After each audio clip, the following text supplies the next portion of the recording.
చివరి వారంలో ఏం ధ్యానం చేశామండి వాక్యం గురించి? కుక్కలు అంటే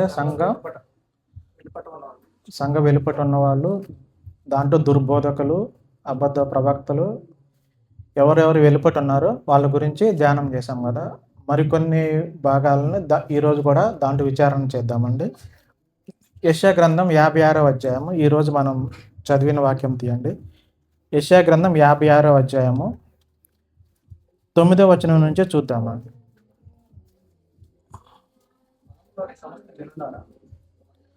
పొలములోని సమస్త జనులారా, అడవిలోని సమస్త మృగములారా, భక్షించుటకు రండి.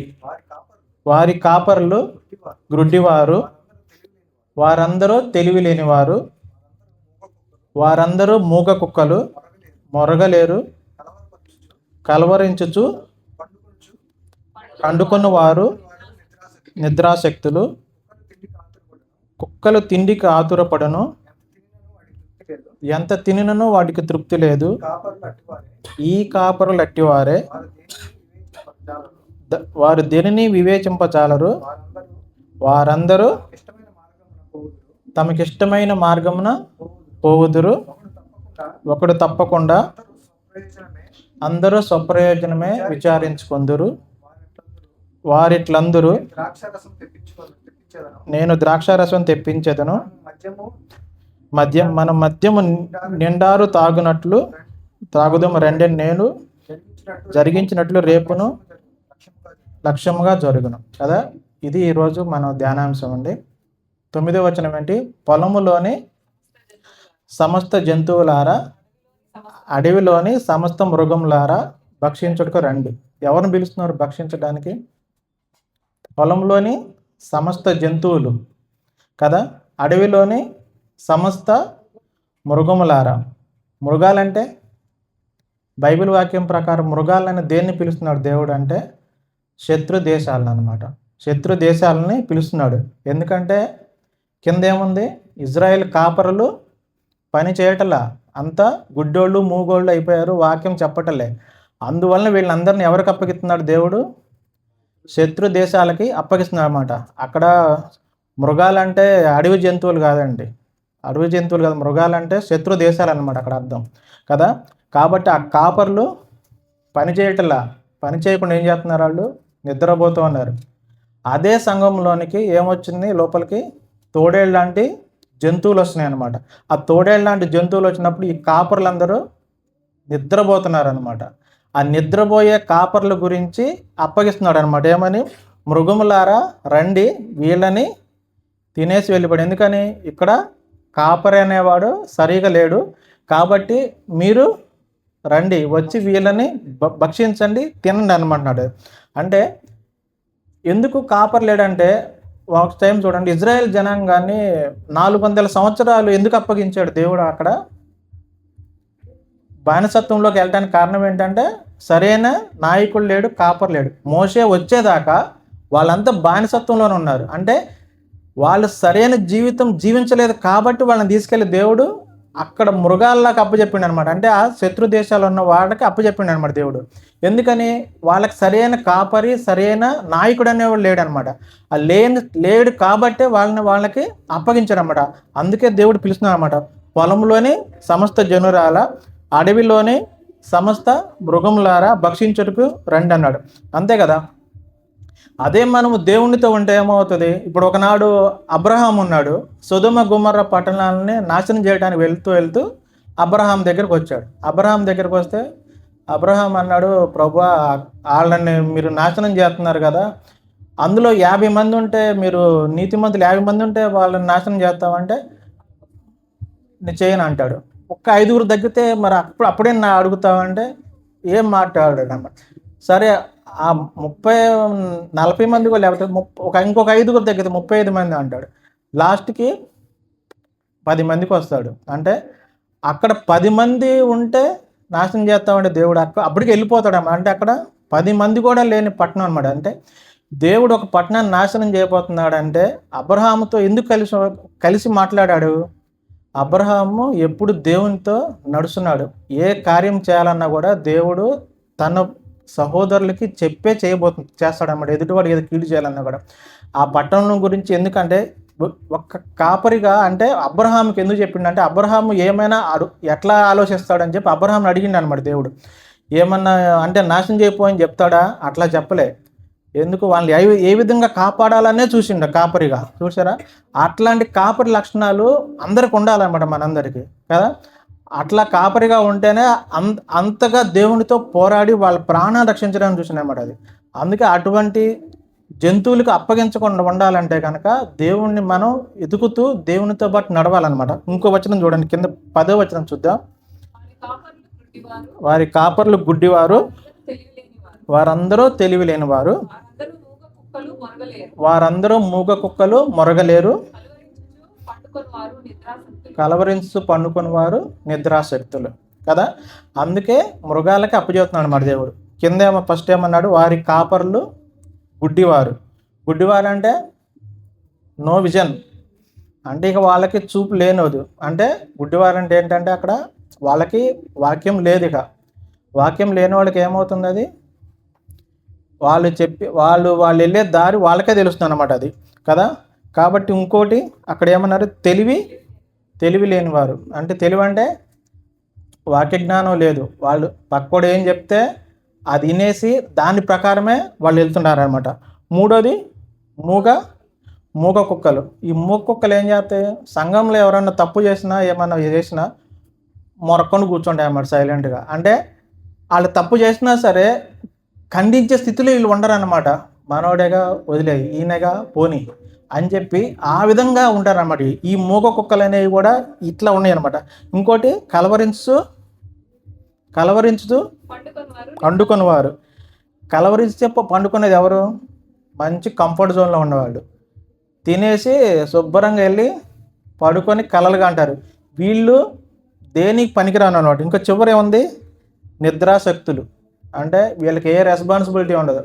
వచ్చామా, కూర్చున్నామా, మనం అటెండెన్స్ వేయించామా, చర్చిలో నుంచి వెళ్ళిపోయినామా. ఈ వచనంలో ఇన్ని ఘనంగా ఉన్నాయన్నమాట. అంటే ఇప్పుడు మనకి గుడ్డివారంటే ఎవరన్నా బైబిల్లో ఉందంటే, మనకి ఒకరు గుడ్డివారని తెలుసుకోవాలంటే మనకు చూడండి, ఒక గుడ్డివారంటే వీళ్ళు గుడ్డివాడు ఒక మార్గదర్శకుడు అనుకోండి.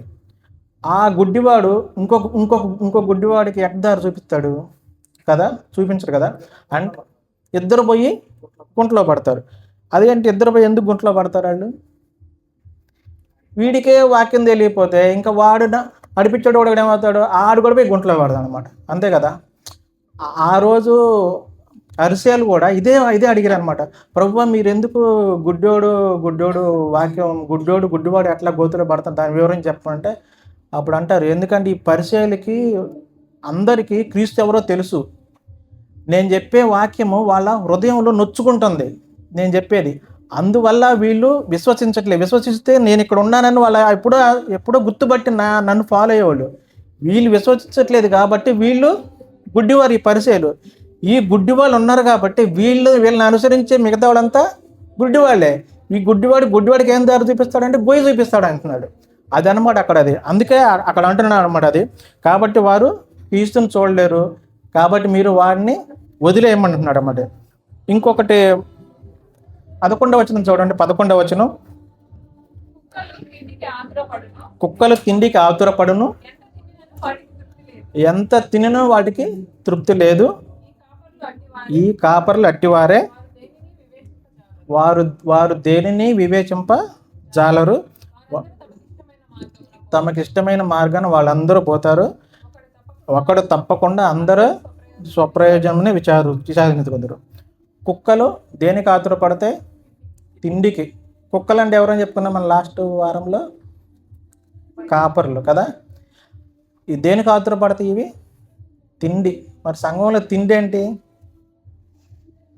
సంఘంలో తిండి ఉంటుందా? తిండి ఉండదు. సంఘంలో ఉండేది ఏంటంటే మనీ, డబ్బులకి ఆశపడే ఈ కుక్కలు ఇవన్నీ.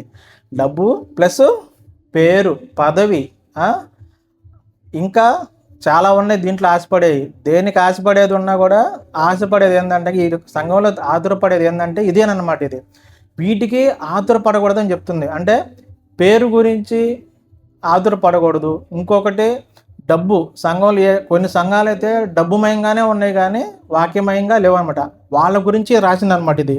అంటే వాళ్ళకి ఎంత ఇచ్చినా కూడా వాళ్ళు ఎంత తీసుకున్నా వాళ్ళు దాని గురించి ఆలోచిస్తారు అన్నమాట. ఇంకోటి చూడండి, ఎంత తినను వాటికి తృప్తి లేదు. మీరు 10,000 ఇచ్చారనుకోండి సంఘానికి, తృప్తి ఉంటుందండి పాస్టర్ గారికి? సరిపోతుందా? సరిపోదు. ఇంకొక ₹1,00,000 అవడదు, ఇంకో ₹1,00,000 సరిపోతుందా? సరిపోదు. ఎందుక? కోటి అడుగుతారు. కోటి సరిపోతుందా? సరిపోదు. ఇంకా బిల్డింగ్ అడుగుతారు. అదే సామెతల గ్రంథంలో ఉంటుంది కదా, ఒక అధ్యాయంలో జలగకి 2 కూతుర్లు గలరు, కొడుకులు కాదు కూతుర్లు గలరు. ఆ కూతుర్లు ఏమడుగుతాయి? ఇమ్ము ఇమ్మని పేరుంది. అంటే తేండి తేండి తేండి తేండి, ఎంత ఇచ్చినా వాటికి సరిపోదు అనమాట అది. అంటే ఆ 2 కూతుర్లు ఎలా ఉన్నారంటే ఈ అంటే వీళ్ళకి ఎంత ఇచ్చినా తృప్తి అనేది ఉండదన్నమాట సంఘంలో.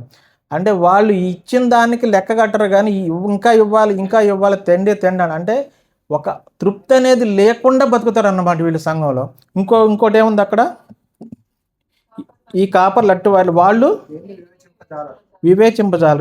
వివేచింపడం అంటే దేనికి? అంటే మంచి చెడు. అంటే ఇది మనం చేసేది మంచా చెడు? ఆ సంఘంలో మనం మంచి చేస్తున్నామా చెడు చేస్తున్నామా అన్న జ్ఞానం కూడా లేదన్నమాట. అంటే జ్ఞానం ఏముంది? అసలు వాక్యం లేనప్పుడు వీళ్ళు మంచి చెడుని ఎట్ట విశ్లేషించలేరు కదా. అంటే వీళ్ళు దేన్ని వివేచింపజాలరు? వీళ్ళకి ఒకటే వివేచన, తిండికి ఆతురపడాలా, తృప్తి లేకుండా జీవించాలా, ఎంత ఇచ్చినా తీసుకోవాలా, బతుకుతూ ఉండాలి హ్యాపీగా. ఇంకోటి ఏముంది కింద దాని పక్కన? వారు తమకిష్టమైన మార్గమున పోవుదురు. అంటే వాళ్ళు సంఘానికి వచ్చేటప్పుడు ఒక రూట్ ఏర్పాటు చేసుకుంటారు. నేను ఇట్లా రావాలా, నేను ఇట్లాగే వెళ్ళిపోవాలా, నేను దేనికి లొంగకూడదు, నాకు ఒక రూట్ ఉంది, ఆ రూట్లో నేను రావాలి, ఆ రూట్లో నేను వెళ్ళిపోవాలి. నాకు ఒక సంఘం ఉంది, ఆ సంఘానికి ఒక ఇది ఉంది, దాని ప్రకారం పడగలి, దాని ప్రకారం వెళ్ళాలి.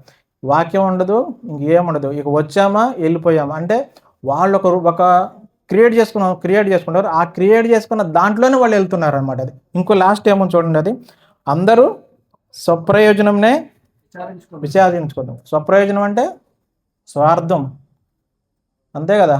స్వార్థం అనేది ప్రతి మనిషికి ఉంటుంది. అంటే అంత స్వార్థానికి మనం ఎప్పుడూ బలి కాకూడదండి. స్వార్థం అనేది ఉంటుంది. మనిషి స్వార్థం లేకుండా మనిషి లేడు. స్వార్థం అనేది ఉంటుంది. స్వార్థం అంటే సొంత లాభం అనమాట. సంఘానికి వస్తే నాకు ఎంత ప్రాఫిట్ వస్తుంది, ఎంత లాభం వస్తుందని వెతికే జనాలు ఉన్న లోకం మాట ఇది. కాబట్టి వీళ్ళు స్వప్రయోజనమనే విచారించుకుంటారు.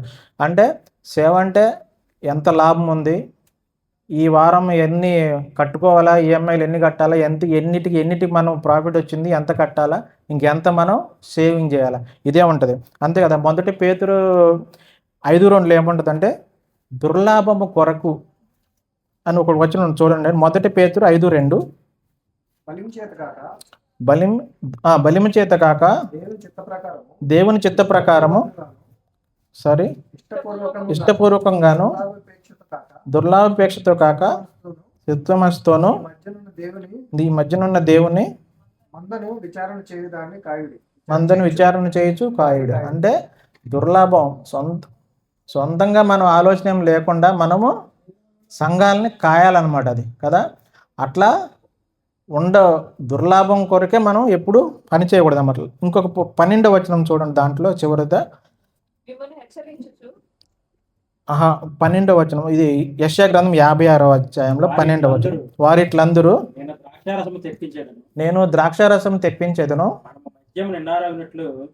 మన మద్యం నిండా తాగునట్లు తాగుదాము రండి అని నేడు జరిగినట్టు రేపును. అంటే వీళ్ళకి ఏమీ పట్టదన్నమాట సంఘంలో కదా. వీళ్ళు ఎప్పుడు సంఘంలో తినటం తాగటమే ఉంటుంది, అంతే కదా. ఉంది అక్కడ మనకి లూకాసు వార్త 12:19 ఉంటుంది కదా. ధనవంతుడు లాజరు. ధనవంతుడు ఏం చెప్తున్నాడు? నా ప్రాణమా తినుము తాగుము సుఖించుము, ఈ జీవితం నీకే, ఇంకెవ్వరికే లేదు. అంటే దేవుడు నాకు అంత ఘనంగా ఇచ్చాడు,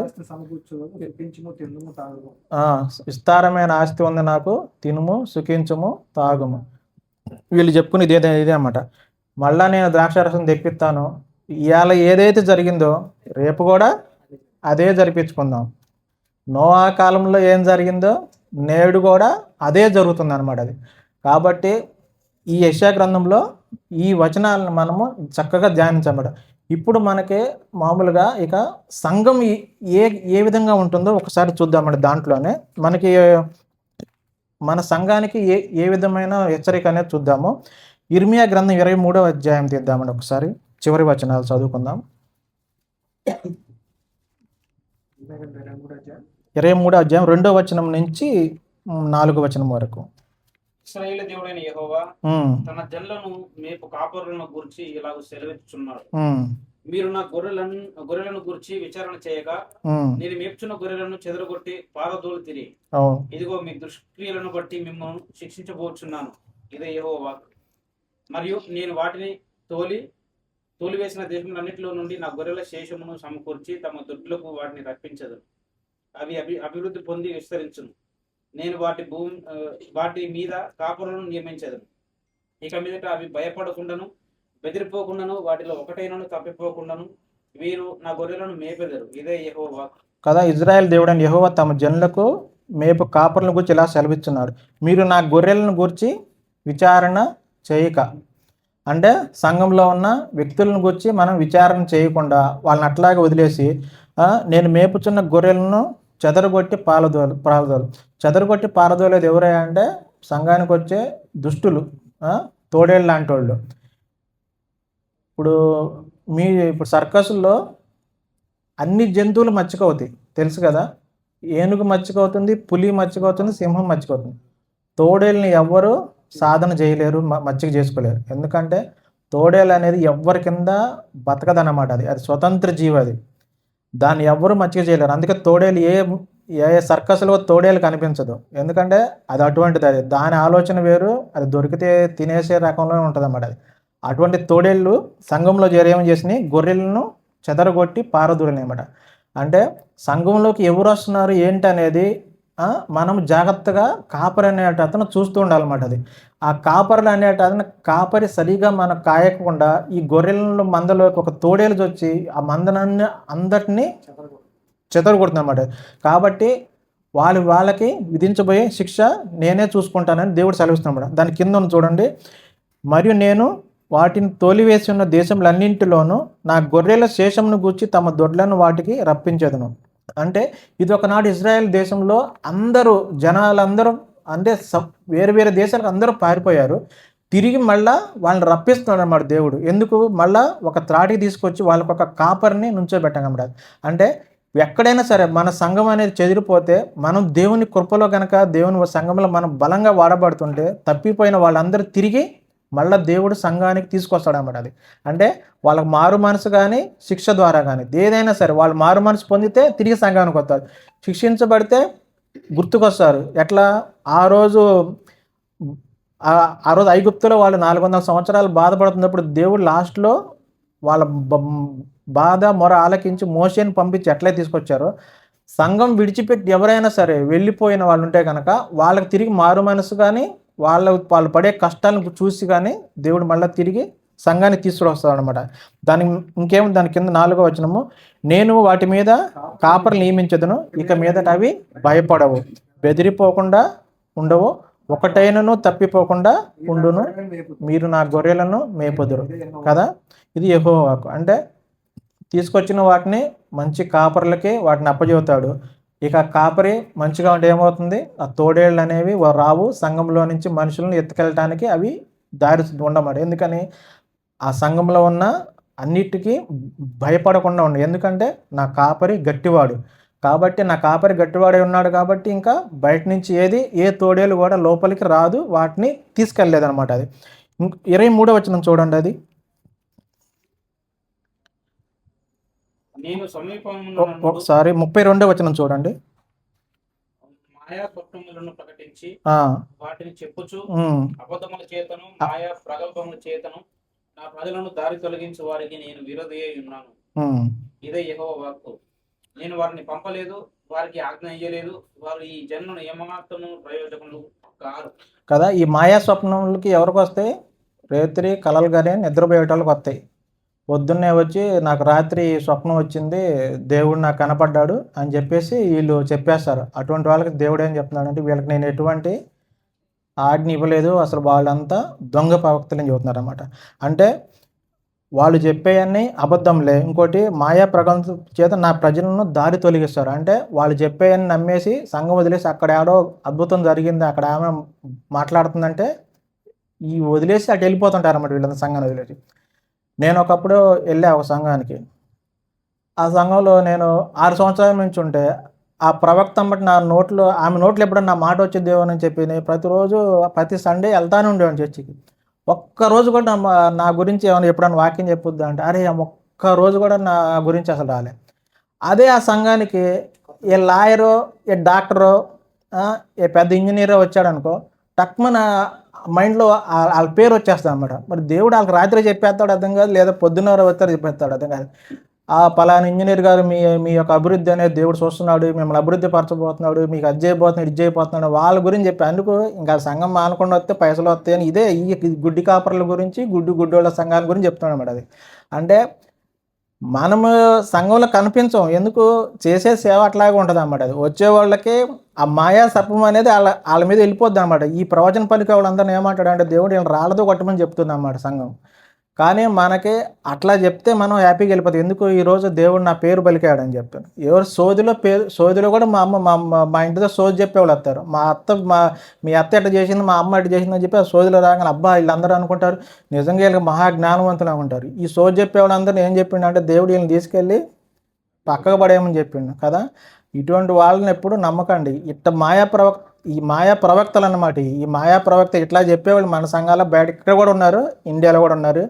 వీళ్ళకి వచ్చాయని ఈ ఆలోచన అన్నమాట. ఇటువంటి గుడ్డి కాపర్లు ఉంటారు. ఆ గుడ్డోళ్ళు అన్నమాట మనం ఫాలో అయితే దేవుడు అంటే అసలు వాళ్ళని వదిలేయమని చెప్తాడు అనమాట. అది కదా. దాని తర్వాత చూడండి 33వ వచనం చూడండి. మరియు ఈ జనులలో ఒకడు ప్రవక్తయే గాని యాజకుడే గాని యెహోవా భారమేమి అని నేను అడుగునప్పుడు నీవు వారితో ఇట్లా, మీరే ఆయనకు భారం, మిమ్మును ఎత్తి పారవేతును, ఇదే యెహోవా వాక్యం కదా. ఒకళ్ళు మీ జనుల్లో మీలో ప్రవక్తే కానీ యాజకుడే కానీ యెహోవా భారమేమి. యెహోవా భారం అంటే యెహోవా వాక్యము. ఏంది వాక్యం మీద ఎంత కఠినంగా ఉందని ఎవడైనా మీతో అంటే అప్పుడు దేవుడు ఏమనమంటున్నాడు, మీరే ఆయనకి భారం. కాబట్టి మిమ్మల్ని ఏం చేయమంటుంది, ఎత్తి బయట సంఘంలోంచి తీసి బయటపడేయమంటున్నాడు అమ్మ దేవుడు. కాబట్టి అటువంటి ఆ భారంగా మనం ఉండొద్దు. వాక్యం తెలిసిన భారంగా ఉండి ఆయన కింద అణిగిమణిగి ఉంటే మనం సంఘంలో ఉంటామన్నమాట. అది లేని నాడు ఏమంటున్నాడు అంటే దేవుడు, నా వాక్యం భారం అనుకున్న వాళ్ళందరినీ తీసి బయటపడేయమంటున్నాడు అన్నమాట. అది కాబట్టి వాక్యం తెలుసుకోండి, వాక్యాన్ని ధ్యానించండి, ప్రార్థనలు చేయండి. ప్రతిరోజు ఉంటే కనుక అది మనకి హ్యాపీగా ఉంటుంది అన్నమాట. అది కాబట్టి ఎప్పుడైనా సరే వాక్యాన్ని మనం ఎప్పుడు ఎగతాళి చేయకూడదు, వాక్యం ఎప్పుడు భారం అని మనం అనుకోకూడదు అనమాట. అది కాబట్టి మనం ఒక సంఘంగా ఉన్నామంటే మనం ఒక గుడ్డి కాపురలాగా ఉండద్దు అనమాట. అది ప్రతి ఒక్కరికి తెలివి జ్ఞానం అనేది ఉండాలన్నమాట. అది ఇంకొక లూకాసు వార్త 15వ అధ్యాయం తీయండి, 14వ వచనము మనం చదివిందే.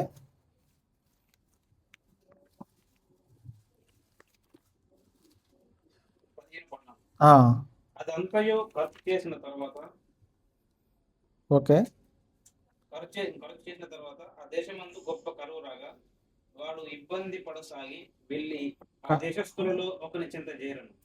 కాదండి, వారు గుడ్డి వారు మార్గదర్శిలో ఉన్నారన్న ఒకటి ఉంది కదా. మార్కుసు వార్త వస్తుంది. వారి జోలికి ఫస్ట్ ఏమన్నాడు, వారి జోలికి పోకుడి అంటే ముందే చెప్పేశాడు దేవుడు, వాళ్ళ జోలికి వెళ్ళొద్దు అన్నాడు. ఎందుకని, వారు గుడ్డి వారికి త్రోవ చూపారు. అవును, అంటే ఫస్టే వాళ్ళ జోలికి పోవద్దని చెప్పేశాడు. ఎందుకంటే వాళ్ళు పరిసయ్యులు అనమాట, వాళ్ళకు ఒక దారి ఉంది కాబట్టి వెళ్ళొద్దని చెప్పేశాడు. ఫస్టే అది చెప్పేసిన తర్వాత వాళ్ళ జోలి వెళ్ళొద్దు అన్నాడు. ఎందుకని, మనం కూడా అంతే, ఎవరు జోలి పెడితే వాళ్ళ జోలి వెళ్ళి వాళ్ళు బాగున్నారని వాళ్ళ జోలి వెళ్ళకండి. ఎందుకంటే రాసినమాట అది. అంటే ఒక గుడ్డి మార్గదర్శి అనమాట. మార్గదర్శి. గుడ్డి మార్గదర్శి అంటే వాక్యం లేనివాడు. అంటే మార్గదర్శి అంటే ఏంటంటే దారి చూపేవాడు. అది ఏ దారి చూపేవాడు? గుడ్డోడు అనమాట. గుడ్డోడు మార్గదర్శిగా దారి చూపితే వాళ్ళు కూడా ఇద్దరు వెళ్ళి గోతులో పడతారు అన్నమాట అది. కాబట్టి ఎప్పుడు కూడా గుడ్డి కాపర్లు అమ్మటి మనం ఫాలో కావద్దు. ఎందుకంటే ఆ కాపర్లు తెలుసు మొత్తం వాళ్ళు చేసే పనులన్నీ తెలుసు. ఎందుకని? వాళ్ళకి దేవుడు తెలుసు, దేవుడి వాక్యం తెలుసు. ఆనాడు పరిసయ్యులకు కూడా తెలుసు. ఎందుకంటే వాళ్ళు నొచ్చుకుంటున్నారు అనమాట వాళ్ళు దేవుడి వాక్యం చెప్పేటప్పుడు. కాబట్టి మనము దేవుని వాక్యానికి లోబడి మనం బ్రతుకుదామండి. ఇటు చిన్ని వాక్యాన్ని దేవుడు దీవించును గాక.